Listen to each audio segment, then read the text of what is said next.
ఇలాంటి square diagram ఉండాలంట, పైన 2 ట్రయాంగిల్స్ ఉండాలి. ఓకే, పైన స్క్వేర్ డయాగ్రామ్ ఉండాలి, కింద స్క్వేర్ డయాగ్రామ్ ఉండాలి, పైన 2 ట్రయాంగిల్స్, కింద చతురస్రం ఉండాలి, చతురస్రం పైన 2 త్రిభుజాలు అమర్చే విధంగా ఆ డయాగ్రామ్ ఎక్కడ దాగి ఉందో కనుక్కోండి అన్నాడు వాడు.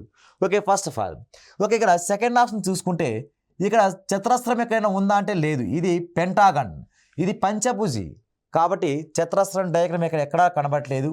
కానీ ఇక దీర్ఘ చతురస్రం ఉంది, దీర్ఘ చతురస్రం రాకూడదు, వస్తే చతురస్రమే రావాలి. ఓకే, తర్వాత ఇక్కడ ఏమైనా చతురస్రం డయాగ్రామ్ ఉంది కానీ దానిపైన ఎన్ని ట్రయాంగిల్స్ ఉండాలి, 2 ఉండాలి, కానీ అక్కడ ఇచ్చింది వాడు ఒకటి ఇచ్చాడు కాబట్టి ఇది కూడా రావట్లేదు.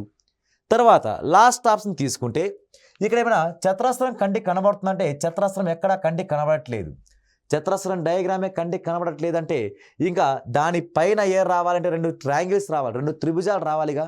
ఇక్కడ ఇచ్చింది చతురస్రం కాదు, ఇది ఒక పెంటాగన్, పంచభుజి ఇచ్చాడు కాబట్టి ఈ లాస్ట్ ఆప్షన్ కూడా మనకి ఏమైందంటే రాంగ్ ఆన్సర్ వచ్చింది. ఇప్పుడు మనకు రైట్ ఆన్సర్ ఎక్కడ దాగి ఉందంటే ఇంకా ఉన్న 4 ఆప్షన్లో 3 రాంగ్ అయిపోతే ఇంకా రైట్ ఆన్సర్ ఏదైతుందంటే ఫస్ట్ ఆప్షన్లో మనకి ఇచ్చిన డయాగ్రామ్ దాగి ఉందని చెప్పచ్చు. అది ఎక్కడ దాగి ఉంది అంటే ఒక్కసారి అబ్జర్వ్ చేస్తే ఇక్కడ స్క్వేర్ డయాగ్రామ్ ఉంది, చతురస్రం డయాగ్రామ్ ఉంది, చతురస్రం పైన ఏముండాలి, 2 త్రిభుజాలు ఉండాలిగా. ఆ 2 త్రిభుజాలే ఇవి. ఓకే, ఇదొక త్రిభుజం, ఇది ఒక త్రిభుజం, అంతే, అక్కడ వరకే ఆపేసేయండి. ఈ రిమైనింగ్ ఎక్స్ట్రా డయాగ్రామ్ ఎవరేం పట్టించుకోదండి, అవసరం లేదు.